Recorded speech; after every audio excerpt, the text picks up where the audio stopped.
Hello student. आज का हमारा टॉपिक है वो की कंपोनेंट्स ऑफ वर्किंग कैपिटल। पिछले वीडियो में हम लोगों ने देखा व्हाट इज़ वर्किंग कैपिटल। तो वर्किंग कैपिटल क्या है, वो day to day business normal operations को स्मूथली कंटिन्यू रखने के लिए जो सफिशिएंट फंड अरेंजमेंट होता है उसको वर्किंग कैपिटल। और आपने ये भी देखा कि वर्किंग कैपिटल में जो इन्वेस्टमेंट वर्किंग कैपिटल का जो इन्वेस्टमेंट है वो various forms of current asset में होता है। अब working capital in different angle different point of view से उसका कॉन्सेप्ट डिफरेंट होता है, जिस पर हम अगला वीडियो आपको प्रेजेंट करेंगे। जो what is the concepts of working capital, balance sheet concept या क्वांटिटेटिव कंसेप्ट, क्वालिटेटिव कंसेप्ट, ये सब पर चर्चा हम अगले वीडियो में करेंगे। लेकिन यहाँ पे हम लोग देखते हैं what are the components of working capital, है ना। तो there are two components of working capital. Normally आप देखेंगे कि working capital is equal to क्या माना जाता है, total current asset minus total current liability. तो देयर आर टू कंपोनेंट्स, इसके फॉर्मूला से ही आपको पता चलता है। Excess of current assets held by a firm over its current obligations या current liabilities. Now what is current assets, आपने पढ़ा होगा बेसिक कॉन्सेप्ट में। Current assets refers to those movable assets या पोर्टेबल एसेट्स या which are continuously engaged in day to day normal business operations. उनका व्यापार में आना जाना लगा रहता है, यानी हमेशा वो फॉर्म चेंज करते रहते हैं। यानी assets which are have tendency to be converted into cash form, यानी वन फॉर्म से दूसरे फॉर्म में चेंज होते रहना। तो ऐसे एसेट्स को जो विद इन 1 ईयर कैश में कन्वर्ट हो जाते हैं, विद इन 1 ऑपरेटिंग साइकिल वो कैश में कन्वर्ट होते हैं। तो ऐसे एसेट्स को हम क्या कहते हैं, करंट एसेट्स। जैसे कैश इन हैंड है, तो कैश के बिना तो डे टू डे जो नॉर्मल पेमेंट्स है वो उसके लिए सफिशिएंट अवेलेबिलिटी ऑफ कैश बनाना चाहिए, कैश रहना चाहिए। इसके अलावा आप बहुत ज़्यादा कैश हैंड में रख नहीं सकते, क्योंकि उसमें गलत होने की संभावना रहती है। तो आप रेस्ट जो कैश पेमेंट का रिक्वायरमेंट फुलफिल करने के लिए आप क्या करते हो, सरप्लस कैश को बैंक में डाल देते हो। लेकिन कभी ऐसा भी हो जाता है कि उससे भी अधिक अगर सरप्लस है तो उस सरप्लस कैश को हम टेम्पोररीली किसी ऐसे सिक्योरिटीज़ या इन्वेस्टमेंट सोर्स ऑफ इन्वेस्टमेंट में इन्वेस्ट कर देते हैं ताकि वह कुछ रिटर्न मिले, उससे इंटरेस्ट के रूप में या other form of regular income की प्राप्ति हो जाए। सपोज आपके पास 3 महीने के लिए सरप्लस फंड है तो आप कहीं एफडी कर दे सकते हो। आपके पास 6 महीने के लिए है तो आप एफडी कर सकते हो। तत्काल आपको लगता है कि हम 6 महीने इस फंड का कोई इस्तेमाल नहीं कर पाएंगे, आफ्टर 6 मंथ्स हमारा बिजनेस का सीजन आएगा, उस समय इस कैपिटल का रिक्वायरमेंट होगा। तो फॉर द टाइम बिंग आप उस पैसे को ऐसे सोर्स में लगा सकते हो जहां से कुछ रिटर्न मिला। क्योंकि कैश एक ऐसा बिजनेस में एसेट है, ये आप अपने लाइफ में भी देखो, आइडल एसेट है, यानी बिल्कुल अनप्रोडक्टिव एसेट है। अगर आप 10,000 कैश अलमीरा घर में रखते हो या व्यापार के बॉक्स में रखते हो तो वो 10,000 ही रहेगा, वो बढ़ेगा नहीं। इसलिए उसको मोस्ट अनप्रोडक्टिव एसेट माना जाता है। तो देयर मस्ट बी सफिशिएंट और appropriate level of cash should be maintained, है ना। तो इसी वजह से कैश को 3 फॉर्म में रखा गया, इन हैंड, दूसरा बैंक में, और उससे भी सरप्लस अगर 2, 4, 6 महीने के लिए है तो फॉर द टाइम बीइंग उसको मार्केटेबल सिक्योरिटीज में। मार्केटेबल सिक्योरिटी मतलब that can be easily converted into cash, easily marketable. जैसे किसी ब्लू चिप कंपनी का शेयर्स है जो आसानी से मार्केट में आप बेच सकते हो, जब चाहो 2 दिन के अंदर में, 1 वर्किंग डे 2 वर्किंग डेज में कैश में कन्वर्ट हो जाएगा। या फिर किसी बॉन्ड्स में, गवर्नमेंट सिक्योरिटीज़ में, बॉन्ड्स में आप इन्वेस्ट करते हो which are convertible in short period of time into cash. तो ऐसे securities which can be easily placed in the bank, आप बैंक में प्लेज कर सकते हो, उसके अगेंस्ट में 1 घंटा में लगेगा आपको, बैंक में जाओगे, बॉन्ड्स को सिक्योरिटी के रूप में देके उसके अगेंस्ट में कैश कर सकते हो।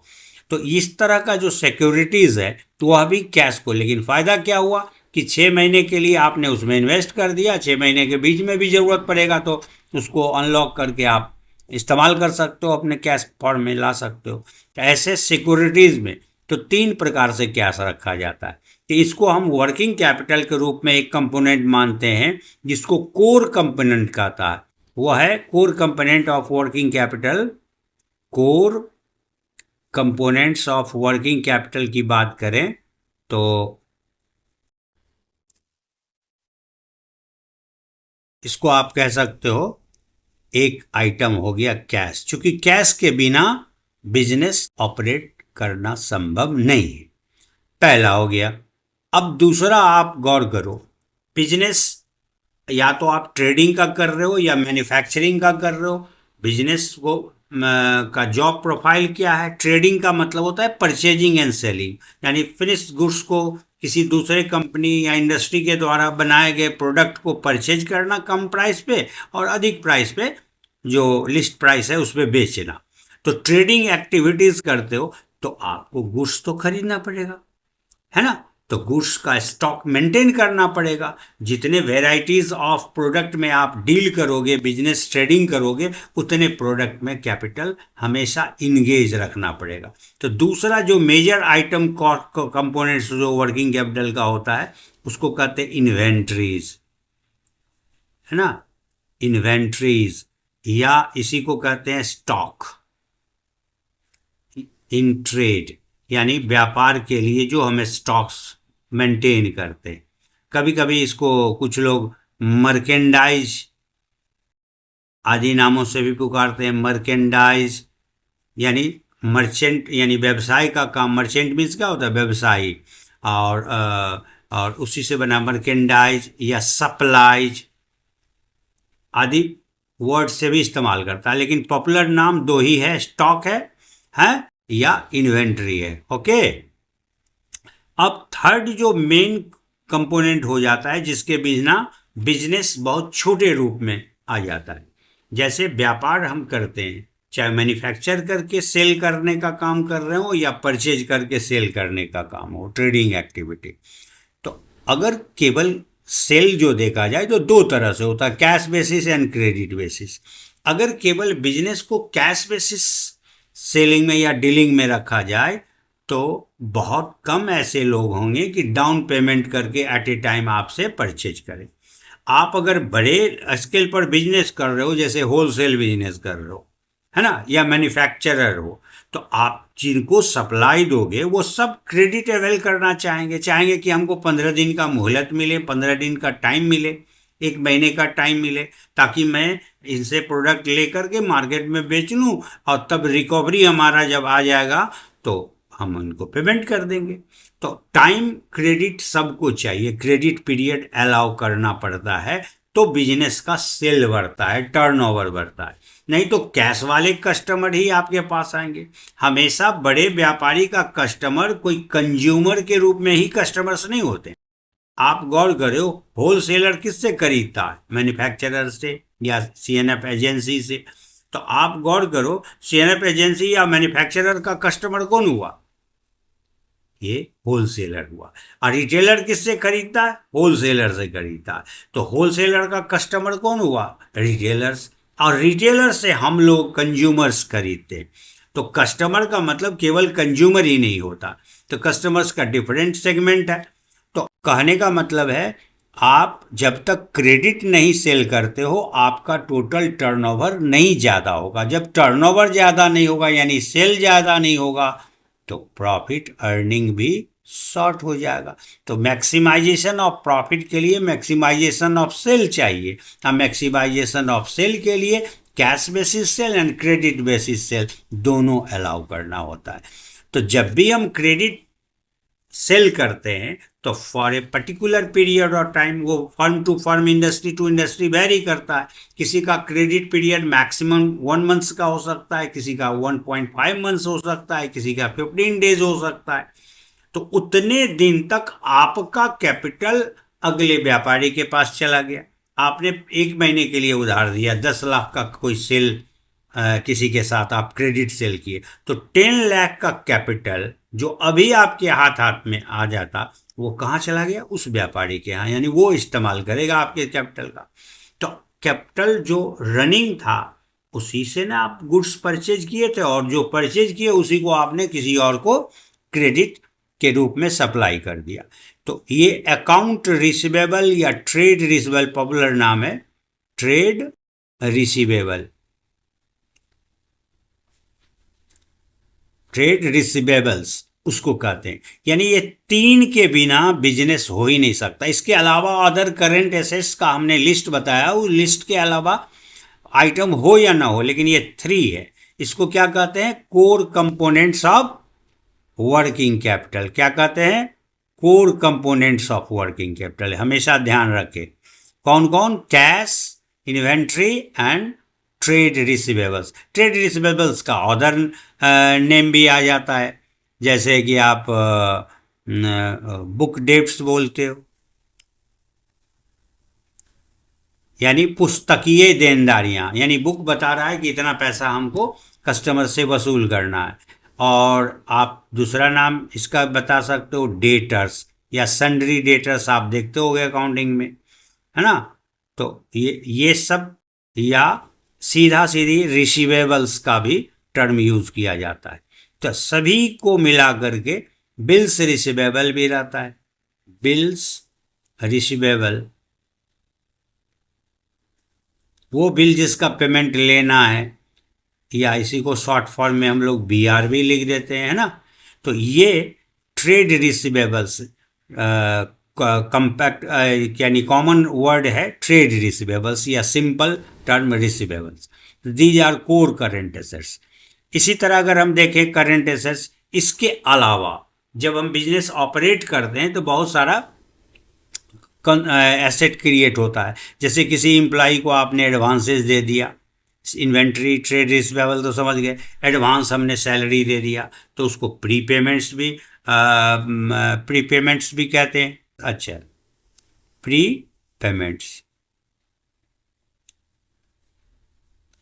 एडवांस सैलरी, एडवांस टैक्स आप देते हो। किसी सप्लायर को आपने एडवांस दे रखा है, या किसी को कोई अपने पढ़ाए को ऐसे व्यापारी भी हो सकते हैं जो आपसे नगद भी एडवांस लें, तो सबको क्या कहते हैं? एडवांसेज।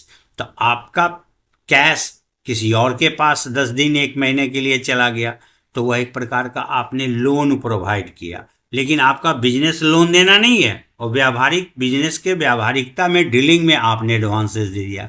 तो इसका गुंजाइश हर एक बिजनेस एंटिटी में हो ये ज़रूरी नहीं है, लेकिन ये 3 जो मैंने बताया, कैश, स्टॉक एंड रिसीवेबल, वो तो होना ही है हर बिजनेस में।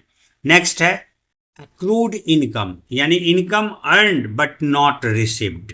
एक्चुअली हम आपको मकान किराए पर दिए हुए हैं, तो किराया तो माह बीत गया तो हमको मिलना चाहिए था, लेकिन नहीं मिला है, आएगा इन फ्यूचर, तो वो रिसीवेबल ही है एक प्रकार का। लेकिन उसको टर्म, अकाउंटिंग टर्म में क्या कहते हैं? एक्रूड इनकम या आउटस्टैंडिंग इनकम, वह इनकम जो अभी हमें नहीं मिला है, अर्नड बट नॉट रिसीव्ड। तो these are the examples of current assets. Normally these current assets are these current assets exist in a business entity which are dealing with a product or merchandise. Okay, current obligations में या current liabilities payable within 1 year. current liabilities किसको कहते हैं? वह सभी claim जिनका payment with in 1 year, maximum 12 month के अंदर पेबल होता है। 1 महीने बाद देना है, कोई 10 दिन बाद पेमेंट करना है। तो इस तरह का जो ड्यूज है फर्म के ऊपर, उसको एक्रूअल्स भी हम लोग कह देते हैं। जैसे आपसे क्रेडिट परचेज करके हम अपना कैपिटल बढ़ा लिए, किसी का सैलरी 1 महीने का रोक कर करके उतना कैपिटल बढ़ा लिए, एक्रूअल्स कहा जाता है। यानी डेफर्ड इन पेमेंट, डेफर्ड थोड़ा सा लॉन्ग टर्म पीरियड के लिए यूज होता है, तो एक्रूड शब्द शॉर्ट टर्म पीरियड के लिए होता है। यानी एक्रूअल्स के जरिए भी हम अपना वो कैपिटल बढ़ा सकते हैं, तो दूसरे का कैपिटल हम इस्तेमाल करेंगे। तो इसीलिए ऐसा नहीं है कि जहां आप करंट एसेट क्रिएट हो रहा है बिजनेस के ऑपरेशन में, उसके ठीक समानांतर साइमल्टेनियसली करंट ऑब्लिगेशंस भी क्रिएट होता है। अब दूसरा पक्ष है कि अगर हम बिजनेस ऑपरेट करते हैं तो किसी से क्रेडिट, किसी को उधार बेचते हैं तो किसी से उधार खरीदते हैं। तो जहां ट्रेड रिसीवेबल्स है तो ट्रेड पेबल्स भी होता है। तो जिससे हमने क्रेडिट परचेज किया, सपोज कीजिए हम होलसेलर से क्रेडिट पे लाए, फिर कस्टमर को क्रेडिट पे दिए, तो दोनों तरफ चलता है, क्रेडिट परचेजिंग भी होता है और क्रेडिट सेलिंग भी होता है। तो जिससे हम क्रेडिट परचेज किए उनको तो लौटाना होगा। अगर 15 डेज का क्रेडिट परचेज हुआ तो after expiry of 15 days we will have to pay them. तो ऐसे पेबल्स को क्या कहा जाता है? ट्रेड पेबल्स, है ना। ट्रेड पेबल्स को दूसरा पहलू हुआ इसमें कंपोनेंट्स के रूप में आप बता सकते हो। तो करेंट लायबिलिटीज के जो मेन होता है वो पहला हो गया आपको ट्रेड पेबल, है ना। ट्रेड पेबल्स, इसको कई एक नाम से पुकारते हैं, जैसे क्रेडिटर फॉर, कुछ लोग इसको ट्रेड क्रेडिटर कहते हैं, trade creditors, bills payable, bills payable उसमें था रिसीवेबल, तो जब किसी के लिए एक पेबल होता है तो दूसरे के लिए तो रिसीवेबल होगा ही होगा, है ना। तो यानी क्रेडिट सप्लाई से क्रिएट होने वाला, ये स्पॉन्टेनियसली चलता रहता। आप पिछला पेमेंट क्लियर करते हो, अगले बार फिर उधार उतार लेते हो, फिर पिछला क्लियर करते हो, अगले बार उधार, ये परमानेंटली, इसी को स्पॉन्टेनियस क्रेडिट कहते हैं या कैपिटल कह देते हैं आउटसोर्स से। दूसरा आप देखो तो बैंक के साथ ट्रांजैक्शन होता है, व्यापारी लोग तो बिजनेस का जो अकाउंट होता है बैंक में, वो जैसे हम लोग होम सेविंग खोलते हैं तो वो खोलता है करेंट अकाउंट, और करेंट अकाउंट में on the basis of reputation, जो ट्रांजैक्शन डीलिंग बिजनेस का बैंक के साथ हो रहा है उसके आधार पर जो उसका गुडविल या रेपो बना है, या वॉल्यूम ऑफ ट्रांजैक्शंस का साइज जितना बड़ा का टर्नओवर उसका हो रहा है, उसके आधार पर आपका एक रेपो, जिसको आप सीबॉल वगैरह करके आप देखते होंगे, जिसको क्रेडिटेबिलिटी या क्रेडिट वर्दीनेस कहा जाता है अकाउंटिंग के टर्म में। तो अगर वो अच्छा है तो बड़े साइज में आपका फंड का आना जाना होता है, तो उस बैंक को कमीशन भी आपके परचेजिंग, सेलिंग और ओवरड्राफ्ट फैसिलिटी प्रोवाइड करने के लिए मिल जाता है। तो आप बैंक से शॉर्ट टर्म पीरियड के लिए ओवरड्राफ्ट भी कर सकते हो। ओवरड्राफ्ट का मतलब जितना जमा है अकाउंट में उससे ज़्यादा किसी को पेमेंट कर देना, बैंक को ऑर्डर देना कि आप 50 लाख पेमेंट कर दो, जबकि आपके करेंट अकाउंट में 30 लाख है, यानी 20 लाख आपने क्रेडिट अवेल कर लिया। बैंक आप पे विश्वास किया कि अगला बार तो इसका पेमेंट आएगा तो हमारा सेटलमेंट हो जाएगा। तो बैंक ओवरड्राफ्ट ये भी चलता रहता है। फिर हमारा पैसा कस्टमर पे कर दिया, बैंक में आ गया है वो पैसा, ओवरड्राफ्ट का जो लोन था शॉर्ट टर्म वो समाप्त हो गया। तो ये यहाँ पे देखा जाए तो वर्किंग कैपिटल का जो दूसरा करंट एसेट के अगेंस्ट में जो क्रिएट ऑब्लिगेशंस है, ये दो मेन है। क्रेडिटर, बिना उधार खरीदे आप बिजनेस का वॉल्यूम बड़ा नहीं कर पाएंगे, और ओवरड्राफ्ट फैसिलिटी, ये simultaneously current asset and current obligation business operation में चलता रहता है। इसीलिए वर्किंग कैपिटल का दो मेन कंपोनेंट हुआ, जो आपने पढ़ा भी है। Working capital is equal to total current asset minus total current liability. अब ये जो आप कह रहे हैं कि सर माइनस क्यों, तो इस पर चर्चा हम लोग अगले कंसेप्ट ऑफ वर्किंग कैपिटल में थोड़ा ढंग से करेंगे, फिर भी बता दूं। और इस समय हम समझते हैं कि की कंपोनेंट्स में दो ही हुए, करंट एसेट और करंट लायबिलिटीज, है ना। ये दो कंपोनेंट, पहला ये हुआ और दूसरा component current liabilities. Okay, thank you.